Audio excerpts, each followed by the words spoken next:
ಅದು ವ್ಯವಸ್ಥೆ ಇರೋದೇ ನಿಮ್ಮಲ್ಲಿ. ಅದರಿಂದ ಇಷ್ಟಕ್ಕೆ ಶಿವಕುಮಾರ್ ಅವ್ರನ್ನೇನು ಮಾಡೋಕ್ಕಾಗಲ್ಲ. ದಯಮಾಡಿ ಇಂಥವೆಲ್ಲ ನಿಲ್ಲಿಸ್ಬಿಡ್ಬೇಕು, ಬಿಟ್ಬಿಡ್ಬೇಕು. ಅಭಿವೃದ್ಧಿ ವಿಚಾರದಲ್ಲಿ ಏನಾದರೂ ಮಾಡುವಂಥ ಕೆಲಸವನ್ನು ನೀವೇನಾದರೂ ಅಭಿವೃದ್ಧಿ ವಿಚಾರದಲ್ಲಿ ಸೆಷನ್ನಲ್ಲಿ 25 ದಿವಸ ನಡೀತಲ್ಲ ಸೆಷನ್ನು, ಎಲ್ಲದನ್ನು ಬಡ್ಜೆಟ್ ಮೇಲೆ ನೀವು ಮಾಡಿದ್ರಾ, ಚರ್ಚೆ ಮಾಡಿದ್ರಾ? ಎಂಥ ಅದ್ಭುತವಾದಂಥ ಬಡ್ಜೆಟ್ ಕೊಟ್ಟಿದ್ದರು ಸರ್ ಸಿದ್ದರಾಮಯ್ಯನವರು. ಮೈಸೂರಿಗೆ 23 ಯೋಜನೆಗಳನ್ನ ಕೊಟ್ಟರು. ಯಾರೋ KR ಕಾನ್ಸ್ಟಿಟ್ಯೂನ್ಸಿ MLA ನಾನು ಲೆಟ್ರ್ ಕೊಟ್ಟ ಮೇಲೆ ಬಡ್ಜೆಟೇ ಸೇರಿಸಿದ್ದು ಅಂತ ಹೇಳ್ತಾರೆ. ಎಂಥ ದುರಂತ ಇದು! 23 ಯೋಜನೆ ನಿಮ್ಮ ಜೀವನದಲ್ಲಿ ಒಂದೇ ಒಂದು ಬಡ್ಜೆಟಲ್ಲಿ 23 ಯೋಜನೆ ಮೈಸೂರಿಗೆ ಕೊಡುವಂಥದ್ದು ಎಲ್ಲಾದರೂ ಇದೆಯಾ ನಿದರ್ಶನ? 23 ಯೋಜನೆಗಳನ್ನ ಕೊಟ್ಟು 1100 ಕೋಟಿ ಕೊಟ್ಟವ್ರು ಬಡ್ಜೆಟಲ್ಲಿ ಮೈಸೂರಿಗೆ, ಇನ್ಕ್ಲೂಡಿಂಗ್ ಏರ್ಪೋರ್ಟ್ ಎಕ್ಸ್ಪ್ಯಾನ್ಷನ್. ಏರ್ಪೋರ್ಟ್ ನಾವು ಕೊಡೋಂಗಿಲ್ಲ, ಆದರೂ ನಾವು ಕೊಟ್ಟಿದ್ದೀವಿ 310 ಕೋಟಿ ಕೊಟ್ಟವ್ರೆ. ಚಿತ್ರನಗರಕ್ಕೆ 500 ಕೋಟಿ ಕೊಟ್ಟವ್ರೆ. ನೀರಿನ ಸಮಸ್ಯೆ ಬಗೆಹರಿಸುವಂಥ ದುಡ್ಡು ಕೊಟ್ಟವ್ರೆ. ಎಲ್ಲದಕ್ಕೂ ದುಡ್ಡು ಕೊಡ್ತಾವ್ರೆ. ಮೈಸೂರು ಡೆವಲಪ್ಮೆಂಟ್ಗೆ ಯಾವತ್ತೂ ಕಾಣದೇ ಇರೋ ಹೊತ್ತಿನಲ್ಲಿ ಡೆವಲಪ್ಮೆಂಟ್ ಆಗಿದೆ. ಇನ್ನು ಯಾವ ಕಾರಣಕ್ಕೂ ಸಿದ್ದರಾಮಯ್ಯರವ್ರಿಗೆ ಮಾತ್ರ ಅದು ಅಷ್ಟೇ. ಅಂಥವ್ರ ವಿರುದ್ಧ ಬಾಯಿಗೆ ಬಂದಂಗೆಲ್ಲ ಬಯಸುವಂಥ ಕೆಲಸವನ್ನು ಮಾಡ್ತಾಯಿದ್ದೀರಿ ಬಿ ಜೆ ಪಿಯವರು. ನಿಮಗೇನೋ ನಾಚಿಕೆ ಮಾನ ಮರ್ಯಾದೆ ಇದ್ದರೆ ಅಲ್ಲೆಲ್ಲ ಹೆಣ್ಮಕ್ಳಿಗೆಲ್ಲ ಸೇಫ್ಟಿ ಇದೆಯಾ ಬಿ ಜೆ ಪಿನಲ್ಲಿ? ಅದನ್ನ ಹೇಳಿ ಫಸ್ಟು. ಬಿ ಜೆ ಪಿಯವರು ಹೇಳಿ, ಎಷ್ಟು ಜನ ಹೆಣ್ಮಕ್ಳು ಕೋರ್ಟ್ಗೆ ಹೋಗಿದ್ದಾರೆ, ಕಂಪ್ಲೇಂಟ್ ಕೊಟ್ಟಿದ್ದಾರೆ, ಅದೆಲ್ಲ ಏನಾಯಿತು ಅನ್ನುವಂಥದ್ದು ಹೇಳಿ. ಸೊ ಇಷ್ಟು ನಿಲ್ಲಿಸಬೇಕು. ಪಾರ್ಲಿಮೆಂಟಲ್ಲೆಲ್ಲ ಎಲ್ಲಿ ಏನು ತಗೊಂಡೋದ್ರೂ ಇದಕ್ಕೆ ನಾವು ಉತ್ತರ ಕೊಡುವಂಥ ಕೆಲಸವನ್ನು ಮಾಡ್ತೀವಿ. ಕುಮಾರಸ್ವಾಮಿ 14 ಎಕರೆ ಜಾಗ ಗುಳುಮಾಗಿರುವಂಥದ್ದು ಮರ್ತೇ ಹೋಯ್ತು. ಅವ್ರ ಸ್ಟೇಟ್ ಜಂಟಿಯಾಗಿ ಹೋರಾಟ ಮಾಡ್ತಾರಂತೆ ಬಿ ಜೆ ಪಿ ಜೊತೆ. ಅದನ್ನೆಲ್ಲ ಡೈವರ್ಟ್ ಮಾಡೋಕ್ಕೆ ಇವೆಲ್ಲ ಸೃಷ್ಟಿ ಮಾಡಿ ಬಿಡುವಂಥದ್ದು. ಅದನ್ನು ಪೂರ್ತಿ ಪ್ರಮಾಣದಲ್ಲಿ 14 ಎಕರೆ ಸರ್ಕಾರಿ ಜಾಗ ಕಬಳಿಸಿರ್ಬೋದು. ನಾವು ಹೇಳ್ತಾ ಇಲ್ಲ ಸ್ವಾಮಿ, ಕೋರ್ಟ್ ಹೇಳಿ ಅದನ್ನು ತೆರವುಗೊಳಿಸಿದ್ದಾರೆ.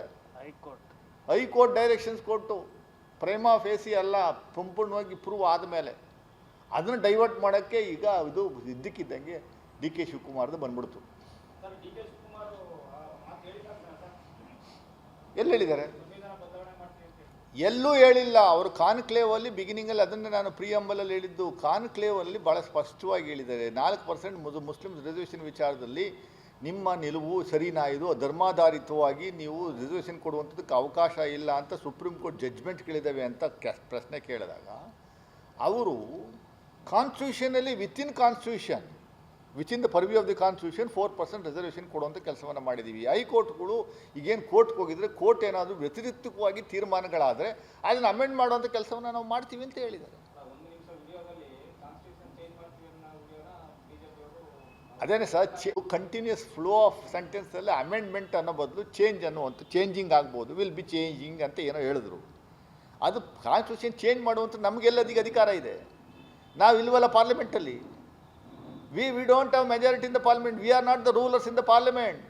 We are only in the opposition. Constitution change ಮಾಡುವಂಥದ್ದು ಅಧಿಕಾರ ಇರುವಂಥದ್ದು ಅವ್ರಿಗೆ, ನಮಗಲ್ಲ. ಕಾನ್ಸ್ಟಿಟ್ಯೂಷನ್ ಯಾವನೂ ಚೇಂಜ್ ಮಾಡೋಕ್ಕಾಗಲ್ಲ. ಬಟ್ 2/3 ಮೆಜಾರಿಟಿ ಬಂದರೆ ಎಂಟರ್ ಕಾನ್ಸ್ಟಿಟ್ಯೂಷನ್ ಕಿತ್ತಾಕಿ ಮನುಸ್ಮೃತಿ ಕಾನ್ಸ್ಟಿಟ್ಯೂಷನ್ ತಂದಿರೋರು ಏನೋ. ಮನುಸ್ಮೃತಿ ಕಾನ್ಸ್ಟಿಟ್ಯೂಷನ್ ತಗೊಂಬಂದಿರೋ 400 ಸೀಟ್ ಬಂದಿದ್ದಿದ್ರೆ ಸದ್ಯ ಜನಗಳು ಎಚ್ಚೆತ್ಕೊಂಡು 240 ಸೀಟ್ಗೆ ಮೀಸಲಿಗೊಳಿಸಿದ್ರು. 240ಕ್ಕೆ ನಿಲ್ಲಿಸಿರು ಅಷ್ಟೇ. ಡಿ ಕೆ ಶಿವಕುಮಾರ್ ಅವರು ಎಲ್ಲೂ ಹೇಳಿಲ್ಲ. ಅವ್ರನ್ನ ತಿರ್ಚುವಂಥ ಕೆಲಸವನ್ನು ಇಂಟರ್ಪ್ರಿಟೇಷನ್ ಮಾಡಿ ಅದನ್ನು ಜನಗಳಿಗೆ ತಲುಪಿಸುವಂಥ ಕೆಲಸವನ್ನು ಮಾಡ್ತಾ ಇದ್ದಾರೆ ಅಷ್ಟೇ. ಇವತ್ತು ಕೊಡ್ತೀನಿ ಅಂತ ಹೇಳಿದಾರಲ್ಲ ಸರ್, ಅದೇ ಗೃಹ ಮಂತ್ರಿಗೂ ಹೇಳ್ತಾರೆ. ಅಲ್ಲ, ಅವರು ಈ ಸದನದಲ್ಲಿ ಅವ್ರು ಹೇಳಿರೋದ್ರಿಂದ ಹೌದು, ಸ್ಥಳೀಯ ಪೊಲೀಸ್ ಠಾಣೆಗೂ ಕೊಡ್ತಾರೆ. ಅಲ್ಲ, ಅವರು ಇವತ್ತು ಹೇಳಿದ್ದಾರೆ ಸ್ಥಳೀಯ ಪೊಲೀಸ್ ಸ್ಟೇಷನ್ಗೂ ಮತ್ತು ಗೃಹ ಮಂತ್ರಿಗಳಿಗೂ ಹುಡ್ಕೊಂಡು ಹೋಗಿ ಕೊಡ್ತೀನಿ ಅಂತ. ಅಲ್ಲ, ಅದೇನು ಗೊತ್ತಿಲ್ಲ ನನಗೆ. ಅದು ಅಕಸ್ಮಾತ್ ಅವರು ಹನಿ ಟ್ರ್ಯಾಪ್ ಆಗಿದ್ರೆ ಡೆಫಿನೆಟಾಗಿ ಕೊಡಲಿ, ಕಂಪ್ಲೇಂಟ್ನ ತನಿಖೆ ಮಾಡ್ತೀವಿ ಅಂತ ನಾವೇ ಸದನದಲ್ಲಿ ಹೇಳಿದ್ದೀವಲ್ಲ. ಕರೆಕ್ಟ್. ಅಲ್ಲೆಲ್ಲ ಅವರು ಕೆಲವು ದಾಖಲೆಗಳು ಅವು ಎಲ್ಲ ರೆಡಿ ಮಾಡ್ಕೊಳ್ಳೋಕ್ಕೆ ಎಲ್ಲ ಸಿಸ್ಟಮ್ ಮಾಡುವಂಥದ್ದಕ್ಕೆ ಮಾಡುವಂಥದ್ದು ಅಷ್ಟೇ. ರಾಜಣ್ಣವ್ರನ್ನ ಕೇಳಿ ಅದೇನೇ ಈಗ ರಾಜಣ್ಣವ್ರ ಪರ ನಾನು ಹೆಂಗೆ ವಾದ ಮಾಡಲಿ, ರಾಜಣ್ಣವ್ರನ್ನೇ ಕೇಳಬೇಕು. ಕರೆಕ್ಟ್ ಈಗ ಈಗ ಈಗ ರಾಜಣ್ಣವರು ಇವತ್ತು ಭಾಳ ಸ್ಪಷ್ಟವಾಗಿ ಹೇಳಿದ್ದಾರೆ ದೂರು ಕೊಡ್ತೀನಿ ಇವತ್ತು ಅಂತ. ಇವತ್ತು ದೂರು ಕೊಡ್ತೀನಿ ಗೃಹ ಮಂತ್ರಿ ಅಂತ ಹೇಳಿದ್ರೆ ಗೃಹ ಮಂತ್ರಿಯವರು ಡೆಫಿನೆಟಾಗಿ ಹೋಗಿ ಪೊಲೀಸ್ ಸ್ಟೇಷನ್ ಕೊಡು ಅಂತ ಹೇಳ್ತಾರೆ. ಪೊಲೀಸ್ ಸ್ಟೇಷನ್ ಕೊಡ್ತಾರೆ, ಇಲ್ಲ ಅವರು ಒಂದಷ್ಟು ಲೀಗಲ್ ಒಪಿನಿಯನ್ ಅವು ಇವು ತಗೋಬೇಕಾಗಿತ್ತು ಅಂತ ಕಾಣಿಸುತ್ತೆ. ಅದಕ್ಕೋಸ್ಕರ ತಗೊಳ್ಳೋಂಥ ಕೆಲಸವನ್ನು ಮಾಡ್ತಾರೆ.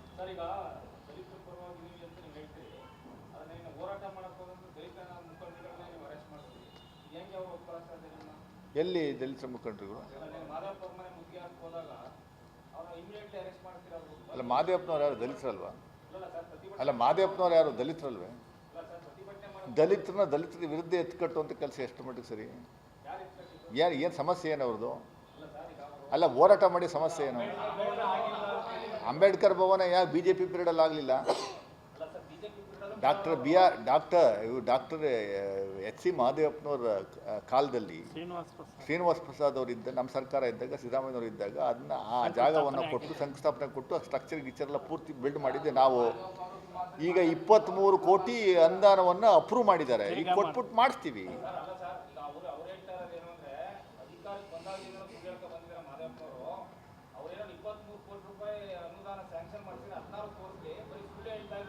ಸುಳ್ಳು ಯಾಕೆ ಹೇಳ್ತಾರೆ? ಸುಳ್ಳು ಹೇಳಿ ಮಹದೇವಪ್ಪನವ್ರಿಗೆ ಅಲ್ಲಲ್ಲ ಕೇಳಬೇಡ ಅಂತ ಹಂಗಾರೆ ನೀವು ಮುತ್ತಿಗೆ ಹಾಕಕ್ಕೆ ಬಿಟ್ಬಿಡ್ಬೇಕಾಯ್ತಾ? ಅಲ್ಲಲ್ಲ ಮುತ್ತಿಗೆ ಹಾಕುವಂಥದ್ದಕ್ಕೆ ಮನೆಗಳಿಗೆ ಮುತ್ತಿಗೆ ಹಾಕುವಂಥದ್ದಕ್ಕೆ ಅವಕಾಶ ಇದೆಯಾ? ಕಾನೂನಲ್ಲಿ ಅವಕಾಶ ಇದೆಯಾ? ಹಾಂ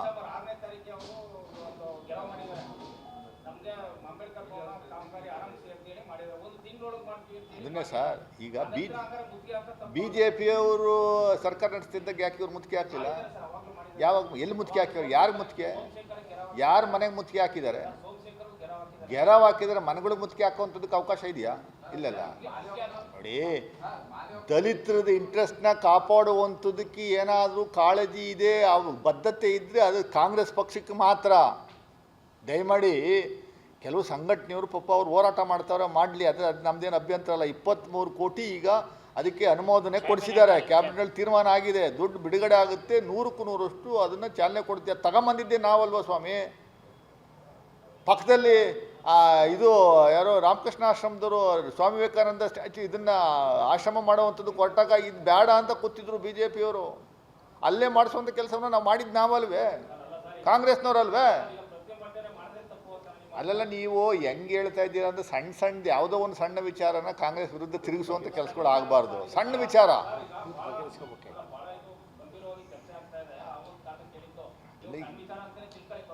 ಹಾಂ. ಈಗ ನೀವು ಹೇಳಿ ಪತ್ರಕರ್ತರಾಗಿ ಅವ್ರನ್ನೇನು ಮನೆ ಒಳಗಡೆ ನುಗ್ಗಕ್ಕೆ ಬಿಡಬೇಕಾಗಿತ್ತಾ? ಅಲ್ಲಲ್ಲ, ನೀವು ನನ್ನ ಹೇಳಿ, ನೀವು ದಯಮಾಡಿ ಪ್ರಶ್ನೆ ಮಾಡ್ತೀನಿ ನಾನು ನಿಮಗೆ, ಕೇಳಿ ಬಿಟ್ಬಿಡ್ಬೇಕಾಯ್ತಾ? ಮನೆ ಕಲ್ಲೊಡೆಗೆ ಬಿಡಬೇಕಾಯ್ತಾ? ಅಲ್ಲಕ್ಕೆ ಅವ್ವಾಲು ಬರಲಿ, ಮುತ್ತಿಗೆ ಅಂತ ತಾನೇ ಅವರ ಹೋಗಿದ್ದು, ಒಳಗಡೆ ನುಗ್ಗಕ್ತಾನೆ ಹೋಗಿದ್ದು. ಪೊಲೀಸ್ನವ್ರು ಅದಕ್ಕೆ ಪ್ರೊಟೆಕ್ಷನ್ ಕೊಡಬೇಕಾ ಬೇಡ? ಪ್ರತಿಯೊಬ್ಬರಿಗೂ ನಮ್ಮ ಮನೆಗೂ ನುಗ್ಗಕ್ಕೆ ಬಂದಿದ್ರಪ್ಪ BJPಯವರು. ನಾವೇನು ಕೇಳಿರಲ್ಲಪ್ಪ, ಅವರೇ ಪ್ರೊಟೆಕ್ಷನ್ ಕೊಟ್ಟರು.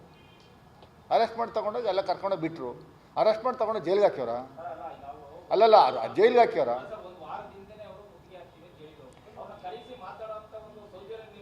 ನಾಳೆ ಮೊನ್ನೆ ಸಲ ಕರೆದೆಲ್ಲ ಮಾತಾಡೋರಲ್ಲ, ಬಂದಿಲ್ಲ ಅಷ್ಟೇ. ಇವರು ಸರ್ ನಾನು ಫೋನ್ ಮಾಡಿ ಪ್ರಚಾರಕ್ಕೋಸ್ಕರ ಇವ್ರು ಭಾಸ್ಕರು ಪ್ರೆಸ್ ಮೀಟ್ ಮಾಡಿದರು. ಫೋನ್ ಮಾಡಿದ್ರೆ ಬರಲಿಲ್ಲ ಅವರು. ಬರಲಿಲ್ಲ ಅಂದರೆ ನಾವೇನು ಮಾಡೋಣ ಹೇಳಿ? ಇಲ್ಲಿ ಅದೆಲ್ಲ ಅಷ್ಟೊಂದು ಇಂಪಾರ್ಟೆಂಟ್ ವಿಚಾರ ಅಲ್ಲ. ಇದಕ್ಕೆಲ್ಲ ಹೋರಾಟ ಮಾಡಲಿ ಪಾಪ ಬೆಟ್ಟೈಕೋಟೆನವರವರೆಲ್ಲ, ಅವ್ರ ಜೊತೆ ಇರ್ತೀವಿ ನಾವು. 100ಕ್ಕೆ 100ರಷ್ಟು ಬೆಟ್ಟೈಕೋಟೆನವರು ಅವರ ಟೀಮ್ಗೆ ನಾವು ಅಶ್ಯೂರೆನ್ಸ್ ಕೊಡ್ತೀವಿ. ಅದನ್ನು 100% ನಾವು ಕಾರ್ಯಗತ ಮಾಡ್ತೀವಿ. ನಾವೇ ಮಾಡೋದು, ಇನ್ಯಾರು ಮಾಡೋಕ್ಕಾಗಲ್ಲ, ಇನ್ಯಾರು ಮಾಡೋದು ಇಲ್ಲ.